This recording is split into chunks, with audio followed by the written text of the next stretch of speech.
The Jedi Enclave on Dantooine was one of the most influential locations within the Jedi's historical records.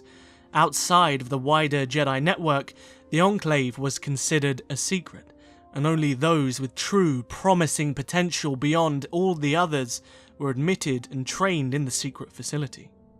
Jedi such as Revan, Meetra Surik, Exar Kun and Darth Malak were all trained within the iconic walls, each one destined with a purpose to change history itself, whether it be for the light or potentially the dark sides of the Force. Not only did the Enclave train some of their most acclaimed students, the Jedi often supported the people of Dantooine that surrounded it, almost acting as its government. Also, within the walls of the Enclave were some of the Jedi's most prized artifacts, hidden away within the sub-levels to be protected from the galaxy surrounding it. And given the Enclave's relative obscurity, it was the best place for the Jedi to hide and store the things that they considered most sacred and dangerous.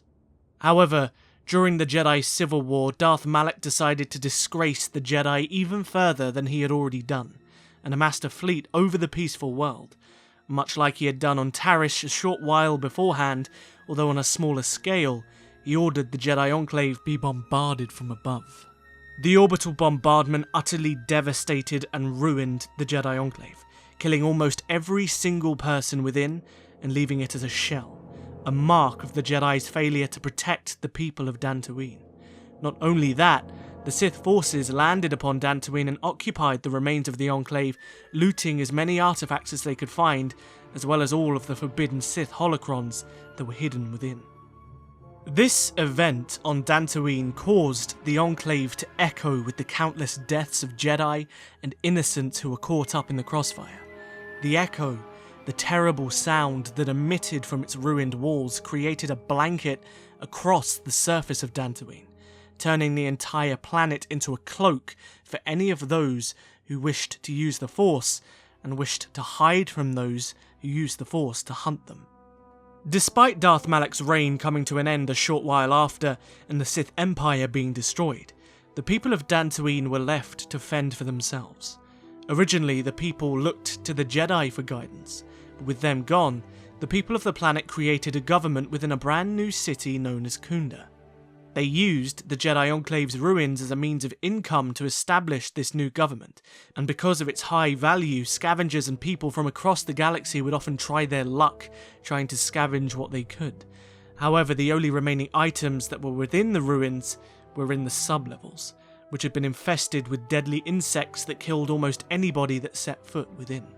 However, some years after the Jedi Civil War, Meetra Surik, or more widely known as the Jedi Exile, had returned to her original training place and supported the Kunda government in their efforts against a mercenary uprising.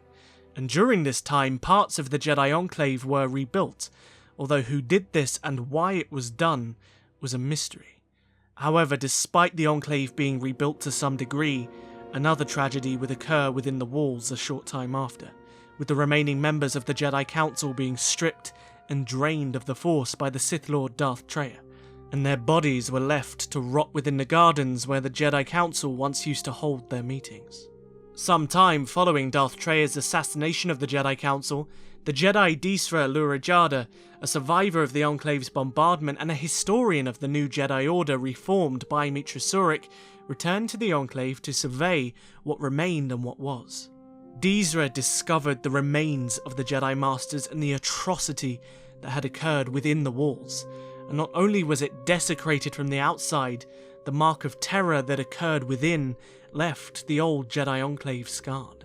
Disra decided that the Jedi Enclave could never be fully rebuilt, understanding its mark on Jedi history, and he instead decided to leave it completely abandoned. However, several hundred years later, some unknown Jedi did attempt to restart an operation within the Jedi Enclave. However, this was eventually a failure, and it was truly abandoned completely to history after the return of the Sith Empire. The Dantooine Jedi Enclave never saw another student trained within its walls, and the walls themselves were left to the wrath of nature, which almost completely overgrew everything within. However, there were often times that the Jedi and Sith found themselves within the abandoned Enclave, but it was often just a place for scavengers and looters to make a quick buck, hoping that they would find something of worth, and it did just stand there within the fields of Dantooine as a testament to the Jedi's failures and the echoes of death that it represented within the Force. Around 4,000 years later, by the time of the Galactic Empire, the ruins still stood, although by this time it was almost unrecognisable to its glory days.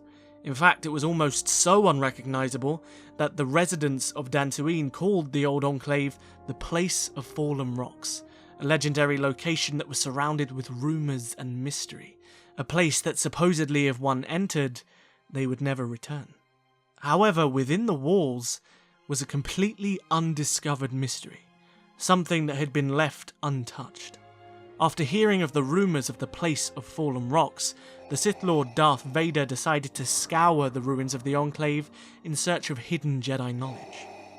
Darth Vader's discovery would leave a question on what the Jedi were truly trying to achieve within the hidden sections of the Enclave, and whether their intentions were true. However, what this mystery is will stay just that, a mystery, because that's a story I'll be covering in a future video, so don't forget to hit the subscribe button and the notification bell if you want to be notified when that video releases, and discover what mystery Darth Vader found within the ancient Jedi Enclave on Dantooine. But there we have it, that is the answer as to why the Jedi never returned to the Jedi Enclave. It essentially was a scar, a mark that they simply decided to leave untouched and abandoned as they didn't want to have any more involvement with the Enclave beyond what had happened in the Jedi Civil War and just after. I for one would have thought that they would have tried to rebuild it and tried to remove that stain on their history, but perhaps it was their choice to keep themselves humble in a way and realise that there's failures at every turn. But then again, they didn't really learn from that, did they? If you enjoyed the video, don't forget to hit the like button and subscribe and hit the notification bell if you want to see more Star Wars and Knights of the Old Republic content from me. Also, don't forget to come and follow me on Twitter, Instagram, and join the Discord server because I would love to have you there. And if you'd like to support the channel a little bit further, perhaps consider taking a look at Patreon. All links are in the description below. I'll see you guys in the next video. But until then, may the Force be with you. Always.